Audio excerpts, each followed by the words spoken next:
안녕하세요, 여러분. 오늘 우리가 다룰 주제는 아주 민감하면서도 중요한 이야기입니다. 바로 캠퍼스 권력 역동과 인권 소통입니다. 지난 시간에는 우리를 둘러싼 가벼운 관계의 장벽들을 살펴봤다면 오늘은 조금 더 무거운 그러나 반드시 마주해야 할 주제를 다룹니다. 바로 캠퍼스 권력 역동과 인권 소통입니다. 우리가 매일 만나는 선배, 동기, 그리고 교수님과의 관계 속에 어떤 힘의 원리가 숨어 있는지, 그리고 그 힘이 잘못 사용될 때 우리의 인권이 어떻게 위협받는지 깊이 있게 살펴보겠습니다. 우리 사회와 캠퍼스에 존재하는 힘의 논리가 어떻게 우리의 입을 막고 소통 왜곡하는지 심리학과 철학 관점에서 깊이 있게 파헤쳐 보도록 하겠습니다. 대학 생활 중에 교수님과의 관계 아니면은 선후배 관계에서 부당한 지시를 받거나 강요를 경험한 적이 있으신가요? 그런 상황에서 여러분은 어떻게 발언하고 대처하고 행동하셨는지 한번 생각해 보시기 바랍니다. 아, 어떤 경우에는 마음은 좀 불편하지만 참고 지나쳤을 수도 있고 아니면 어떤 경우에는 강요나 지시에 동조해서 다른 친구들, 다른 친구에게까지, 동기들에게까지도 지시와 강요를 하거나 부당하다고 생각하지만 어쩔 수 없다는 생각으로 동참하는 경우들도 있을 겁니다. 아니면 그냥 무시하고 지나치기도 했을 거예요.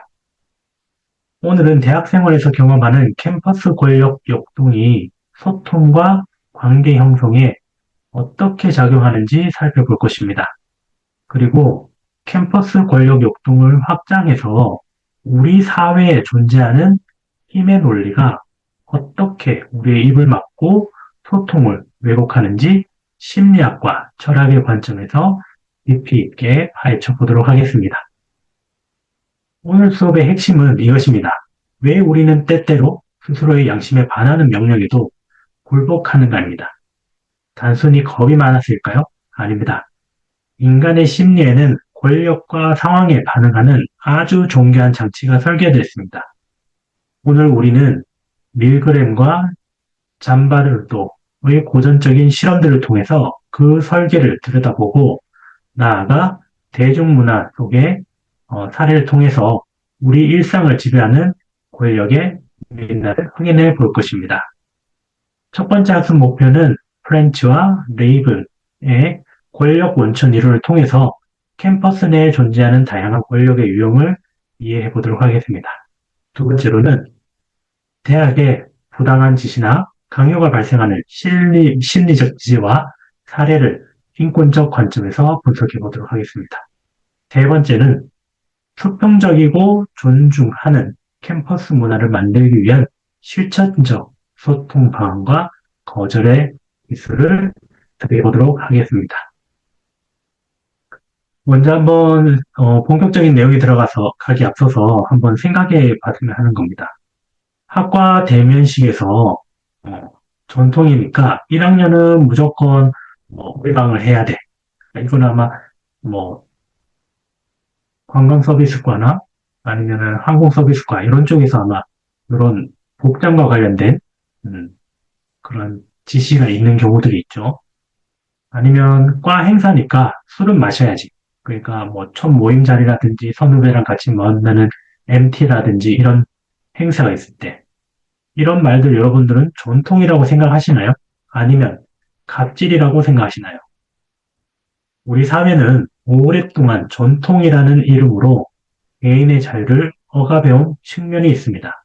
그건 대학에서도 마찬가지고 여러분들이 나중에 직장에 가서도 그런 전통이라는 이름으로 개인의 자유를 억압하는 사례들이 종종 직면하게 될 것입니다. 오늘 학습을 통해서 여러분은 권력의 원천을 이해하고 캠퍼스 내 부당한 상황을 인권적 시각으로 바라볼 수 있는 눈을 갖게 될 것입니다.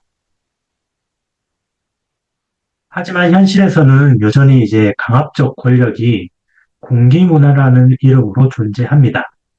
조사에 따르면 대학생의 상당수가 선후배 간의 언어폭력이나 음주 강요를 경험한다고 합니다.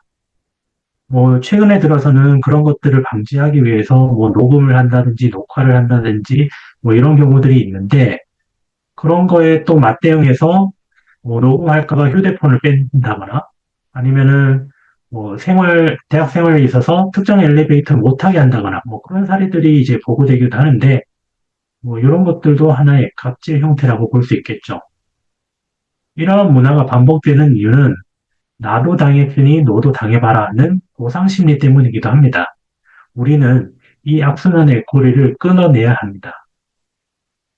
그리고 이제 선후배 간의 관계에서도 이런 권력 구조에서 문제가 발생하기도 하는데 교수님과의 관계에서도 상당히 중요한 부분이 이런 권력 구조입니다. 교수님은 여러분의 대학 생활을 적응하는 데 있어서 가장 큰 정서적 지지자가 되어야 할 분입니다.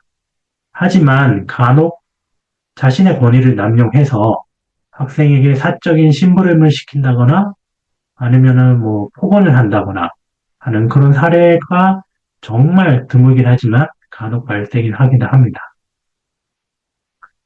혹은 수업 시간에 이 전공은 여자랑 안 맞는다. 아니면 남자랑 잘 맞지 않는 전공이다. 라는 식의 무의식적으로 이제 성차별적 발언을 하는 경우들도 있는데 그런 무의식적 발언이 학생의 진로 선택이라든지 학생의 미래 가능성을 꺾는 심각한 인권 침해다라고까지 얘기하는 경우들도 있죠. 교수님의 권위는 여러분의 인권을 지켜줄 때 정당한 것이지 여러분들의 인권을 침해하는 것을 허용하는 그런 측면에서의 주어지는 권위가 아니다라는 것을 명심하셔야 될 겁니다.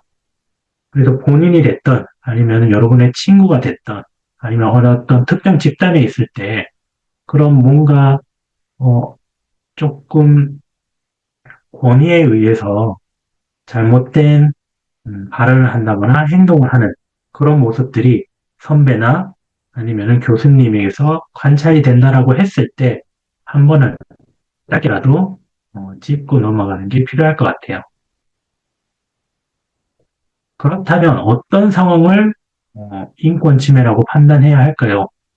가장 대표적인 게 이제 성별이 되겠죠. 그리고 나이로 차별하는 경우 아니면은 이제 단톡방을 검열한다든지 사생활을 간섭하거나 위압이나 폭언을 가한다면 그것은 100% 인권 침해입니다.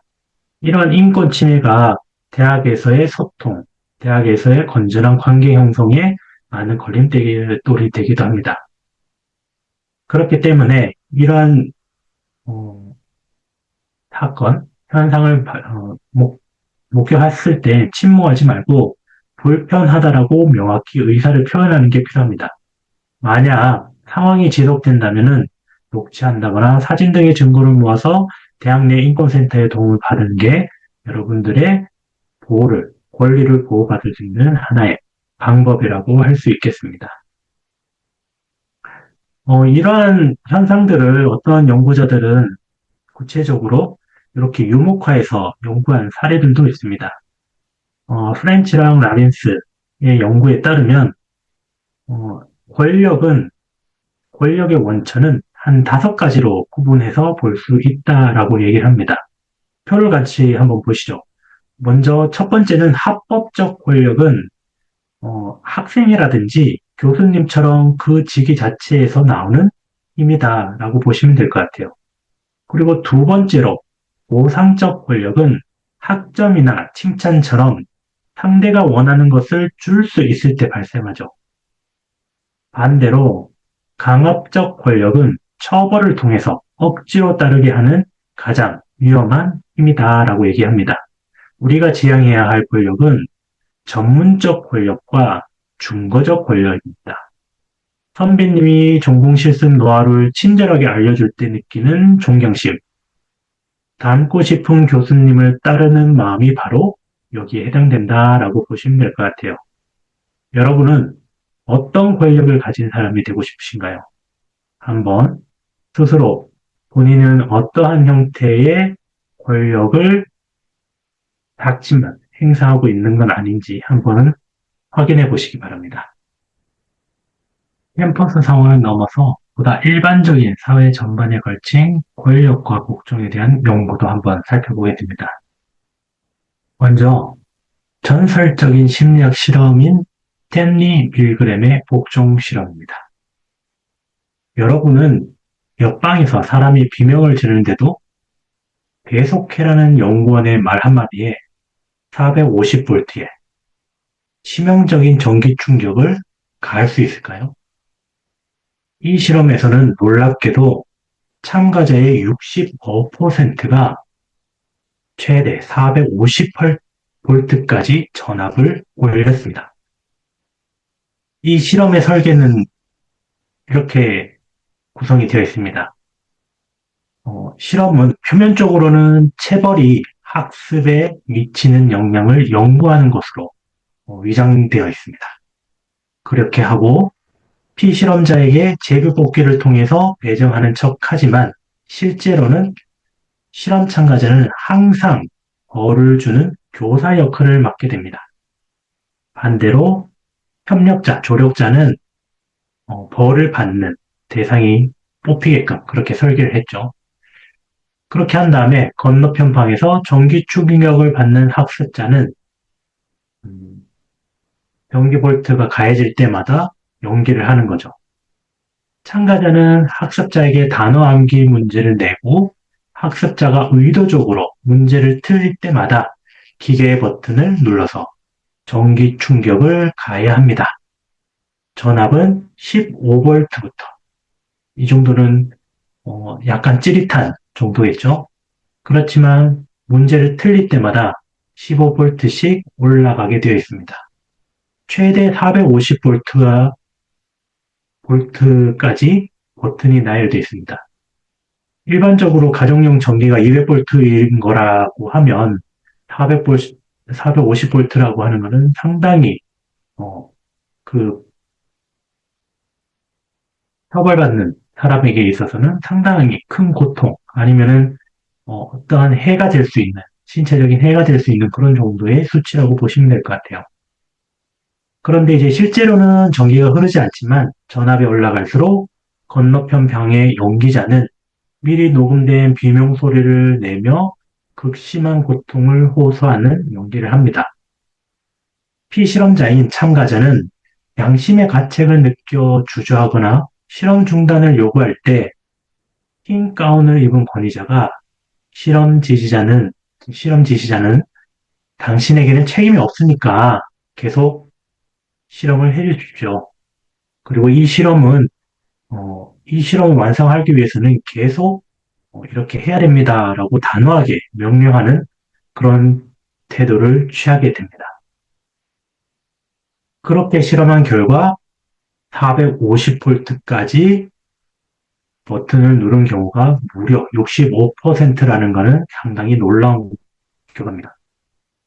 불과 35%만이 이거는 잘못됐다라고 아무리 실험이고 좋은 의도를 가지고 있다라고는 하지만 이거는 사람에게 가할 수 없는 그런 처벌이다라고 끝까지 회유와 강압에도 불구하고 끝까지 저항해서 실험을 중단시켰다라는 겁니다.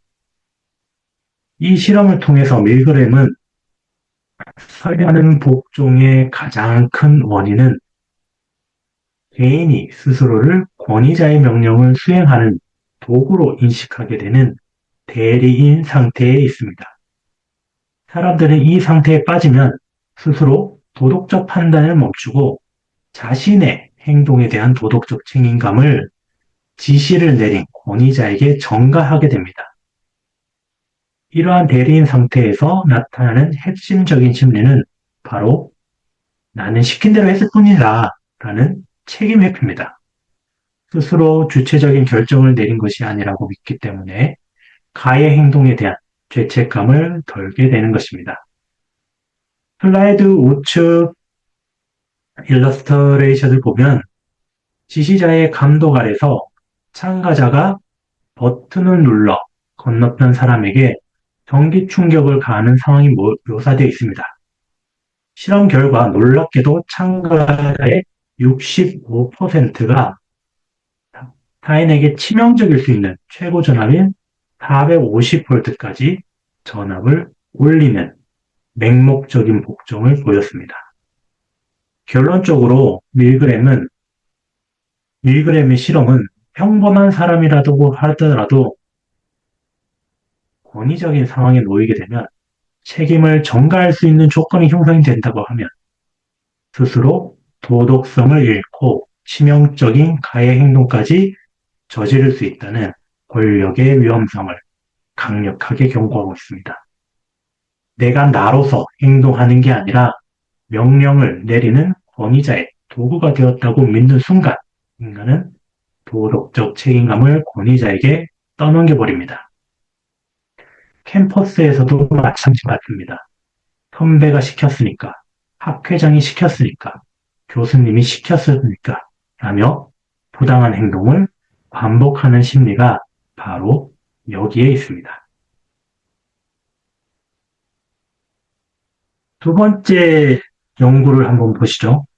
권력은 사람의 성격보다는 상황에 따라서 더 큰 영향을 받기도 한다라는 것을 보여주는 실험입니다.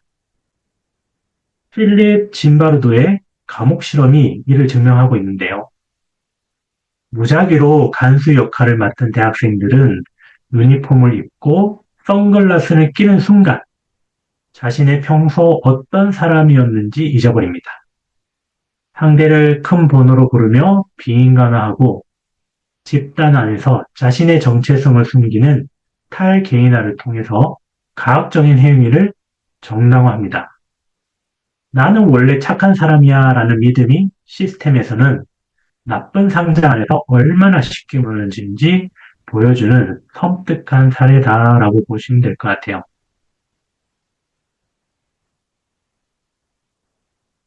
세 번째 연구로는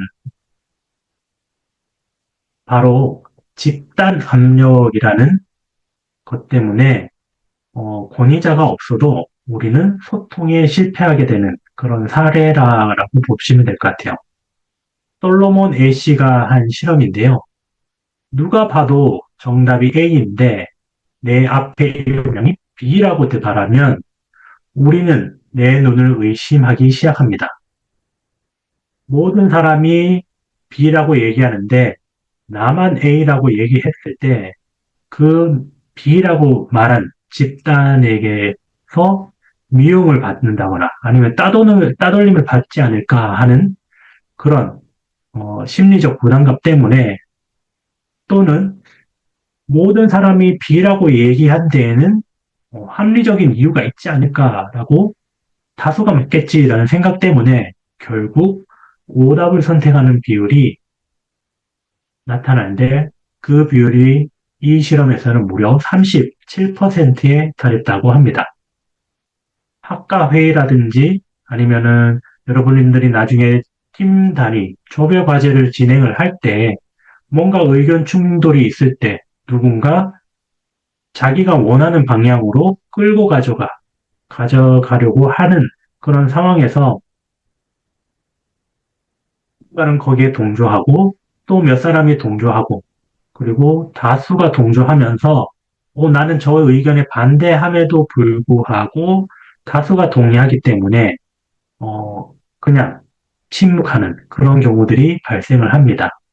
이때 여러분들은 인간이 가진 소속의 욕구가 그만큼 강하기 때문에 여러분들의 의견을 얘기하기보다는 그냥 그 소속된 집단에 합류되면서 본인의 의견을 말하지 않는 그런 현상들을 보이기도 합니다. 앞에서 말씀드렸던 이런 세 가지 실험 연구들을 철학자 한나 아렌트라는 사람은 이런 식으로 표현을 합니다. 나치 독일에서 수많은 유대인을 죽음으로 몰아넣은 아이히만은 재판장에서 만났을 때 사람들은 그가 뿔 달린 괴물이기를 기대했습니다. 하지만 그는 그저 성실하고 평범한 공무원이었습니다. 아렌트는 그의 죄를 생각하지 않은 죄라고 불렀습니다. 상부의 명령을 비판 없이 수용하고 타인의 고통을 상상하지 못한 그 평범함이 거대한 악을 만든 것이죠. 이것이 바로 악의 평범성이라고 합니다. 이러한 악의 평범성은 이런 시험 연구뿐만이 아니라 일상적인 학교 생활, 직장 생활, 가족 생활에서도 많이 관찰이 되고, 그 다음에 역사 속에서도 큰 사건에서 많이 나타나기도 합니다. 그렇기 때문에 이런 권력 욕동은 여러 가지 예술 작품의 소재가 되기도 합니다. 영화 기생충 같은 경우에는 공간과 냄새라는 요소를 통해서 보이지 않는 계급 권력이 적나라하게 드러납니다. 특히 가진 자들이 가지지 못한 자들에게 선을 넘지 말라고 요구하며 소통을 단절하는 상황이 발생합니다. 이러한 일방적이고 수직적인 관계는 수평적 소통이 철저히 붕괴된 모습을 보여주기도 합니다. 만약 이 영화 속의 인물들이 그어진 선에 무비판적으로 수용하거나 소통을 포기하는 대신에 이것이 옳은가라는 질문을 멈추지 않고 수평적 소통을 시도했다면 파국을 막을 수도 있었을지 모릅니다. 영화 라스트 킹이라는 영화가 있는데 아마 많이들 못 보셨을 수 있을 것 같아요. 이 영화 같은 경우에는 독재 권력 곁에서 그 거대한 힘이 응고되는가는 개인의 모습과 맹목적 추종이 낳은 비극을 여실히 보여줍니다. 이 작품은 우연한 계기로 우간다의 악명 높은 독재자 이디 아민의 주치의가 된 스코틀랜드 청년 의사의 이야기를 다룹니다. 주인공은 처음에는 독재자가 베푸는 화려한 생활과 권력에 달콤함에 취해서 정권의 잔혹한 학살과 만행을 애써 외면하고 순항하게 됩니다. 이는 독재 권력 곁에서 그 힘에 매몰되는 개인의 전형적인 모습이며 맹목적 추종이 낳은 비극을 여실히 보여주는 사례입니다. 이때 만약 누군가 부당한 독재 권력 앞에서도 맹목적으로 추종하는 침묵하는 다수로 남지 않고 단 한 명의 조력자라도 찾을 수 있다고 하면, 그리고 그 동료들과 함께 부당함을 지적하고 인권을 말하는 목소리가 되었다면 끔찍한 비극의 굴레에서 벗어날 수도 있었을 것입니다. 결론적으로 이러한 작품들은 권력에 굴복하고 소통이 단절될 때 어떤 비극이 발생하는지를 보여줍니다. 이러한 장면은 영화뿐만 아니라 역사적 사실과 우리 일상에도 흔히 나타납니다. 역사적 사실에 기반한 서울의 봄 같은 영화에서 쿠데타를 주도하는 세력 앞에서 잘못된 판단과 행동이라는 것을 알면서도 이미 누가 동의를 했다. 잘못돼도 책임지지 않아도 된다라는 설득과 회의 앞에 무기력하게 동조하는 여러 지도자와 군인들을 목격했었습니다. 동서고금의 체제에서 평범한 시민이 가해자가 되었던 이유도 오늘 우리가 배운 복종과 동조의 원리에서 벗어나지 않는다라고 할 수 있을 것 같습니다. 오늘 우리는 권력이 어떻게 소통을 왜곡하는지 배웠습니다. 밀그램의 복종, 짐바르도의 상황, 애쉬의 동조, 그리고 아렌트의 사유부재까지. 하지만 희망은 있습니다. 애쉬의 실험에서 단 한 명만이라도 아니요라고 말하는 파트너가 있을 때 동조율은 급격히 떨어지는 모습을 보였습니다. 여러분이 캠퍼스에서 혹은 장차 나아갈 직장에서 부당함에 대해 내는 작은 목소리는 그 자체로 인권을 지키는 거대한 방어막이 될 수 있습니다. 과연 이것이 옳은가? 라는 질문을 멈추지 않는 여러분이 되시길 바랍니다. 수고하셨습니다.